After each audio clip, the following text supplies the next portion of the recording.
turning attention now to how things are unfolding and unraveling in Thailand versus Cambodia. We trace how fiery rhetoric and rising tensions on borders can ignite a conflict, one where we have helped you track all the escalating disputes, international interventions. And today we explore how the fragile truce between Thailand and Cambodia is fraying, and more importantly, what it means for peace in the entire Southeast Asia region.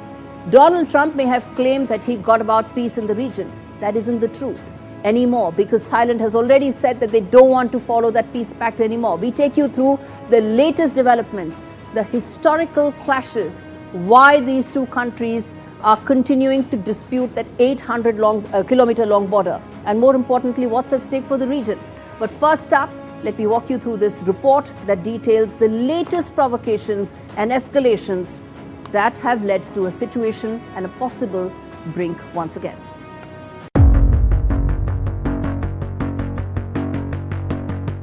Thailand and Cambodia stand on shaking ground after mine-ban talks in Geneva cracked open old wounds with new bite.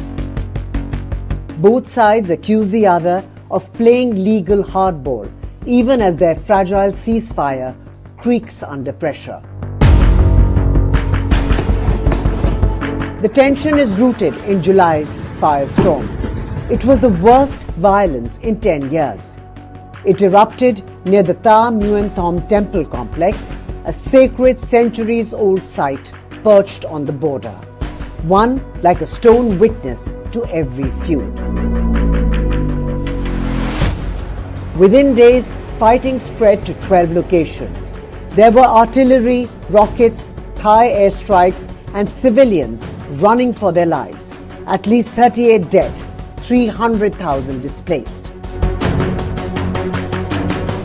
A landmine blast a day earlier injured 5 Thai soldiers, triggering accusations of new Cambodian mines. It's a claim Phnom Penh denies. Ambassadors were recalled as tempers soared. Then came the political drama. The leaked call between Thai PM Paetongtarn Shinawatra and Cambodia's Hun Sen. The leak upended Bangkok's leadership and torched the last threads of trust between the Shinawatra and Hun dynasty. But these tensions echo back centuries, from the Khmer Empire's reach to Siamese conquest to French-drawn borders that left temples like Preah Vihear and Tha Mueang Thom trapped in territorial limbo. The ICJ clarified ownership, but the land around the temples remains a powder keg. ASEAN finally brokered a ceasefire on July 28th, but the world has witnessed many times firsthand that peace built on contested stone can crumble fast. It usually does. And with rhetoric flaring again this week, the question returns: how long before history repeats itself at these temples once more? Now, as you just saw, this dispute between Thailand and Cambodia is about trust. It's about history. It's about adherence to international law, not just about territory. And as landmines continue to threaten lives and diplomacy plays out on the world stage, both countries face choices that could either de-escalate or reignite this entire region.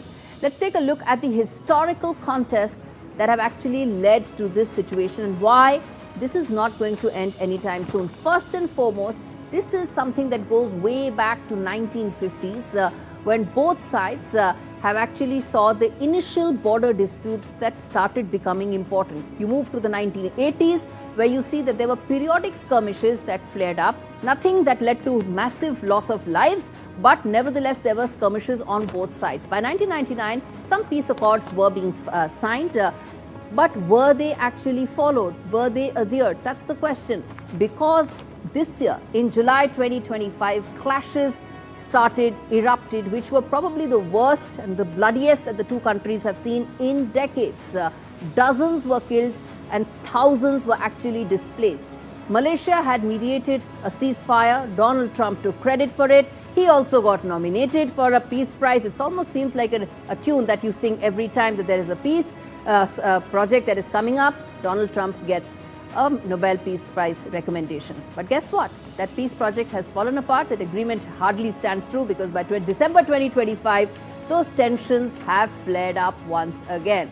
Which brings us to our blinkers off section, viewers, which is that it's far easy to announce a peace agreement and far tougher to implement it, and even more difficult to ensure it passes the test of time, history and different versions of maps. As far as this issue between Thailand and Cambodia is concerned, there are two that are stopping a long-term peace to actually come in place. First and foremost, Cambodia was a French colony and this was a French map that Thais do not recognize at all. If one side doesn't recognize the border, then chances are that that will never lead to any long-term peace. Second, Cambodians have used these landmines as a tried and tested process for all military, war and all other such escalations.